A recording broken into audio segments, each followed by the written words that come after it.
Mafia గాంజాయి కంటే చాలా పెద్ద డేంజర్ అయిన మాఫియా గాంజాయి మాఫియా. వీళ్ళ వ్యవస్థ కూడా మొత్తం కూడా తినే తిండి లోపల చిన్నపిల్లల ఆహారం నుంచి మొదలుకుంటే గుండు పిండి నుంచి మొదలు పెట్టుకుంటే మొత్తం పెద్ద ఎత్తున మాఫియాలలో కూడా మొత్తం కూడా అక్కడ ఏ ఇన్స్పెక్షన్ కానీ ఇలాంటి తనిఖీలు కానీ జరగకుండా అధికారులని రాజకీయ నాయకులని కొంతమంది వ్యక్తులను వాళ్ళే పెంచి పోషిస్తూ వాళ్ళు గులాంగిరి చేసుకుంటూ వాళ్ళు పెంచి పోషిస్తూ వాళ్ళకి ఫండింగ్ చేస్తూ ఉన్నారు. కాబట్టి ఈ మార్వాడి సామ్రాజ్యం మొత్తం కూడా తెలంగాణ అస్తిత్వం మీద వాళ్ళ పండుగలు వాళ్ళ పబ్బాలు శ్రీకృష్ణ జన్మాష్టమి అని చెప్పేసి లేకపోతే ఇంకా యాత్రలు చేస్తూ ఉంటారు. ఎంత ఘోరంగా అంటే ఎంత పబ్లిక్ వైలెంట్గా ఉంటాయని చెప్పేసి మనము చూడాల్సిన పరిస్థితి ఉంది. వీళ్ళు చేస్తున్నది ఒక వ్యవస్థ మీద దాడి.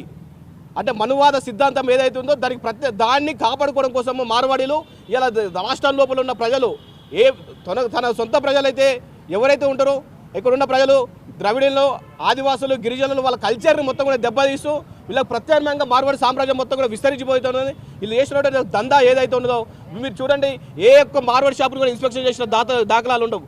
చిన్న ఉద్యోగాల కోసము లేదా అంతో ఎంతో 10వ 11వ తరగతి లేదా ఇంటర్మీడియట్ చేసుకున్న వ్యక్తులు ఏదైనా వ్యాపారం చేసుకుందాం ఏదైనా బండి పెట్టుకుందాం అంటే పరిస్థితి లేకుండా మొత్తం కూడా మార్వాడి లోపల చాలా వరకు ఛాయ్ కొట్లలో ఛాయ్ పెడతాం టీ అయితే ఏదైతే ఉందో దాంట్లో కూడా వీళ్ళు నల్ల మందు లాంటివి ఉపయోగించడం వల్ల దానికి అట్రాక్ట్ కావడం జరుగుతూ ఉంటుంది. మొత్తం కూడా ఈ దేశానికి పట్టిన పీడ నరేంద్ర మోడీ అమిత్ షాలు అయితే ఈ రాష్ట్రం పట్టిన పీడ మార్వాడి.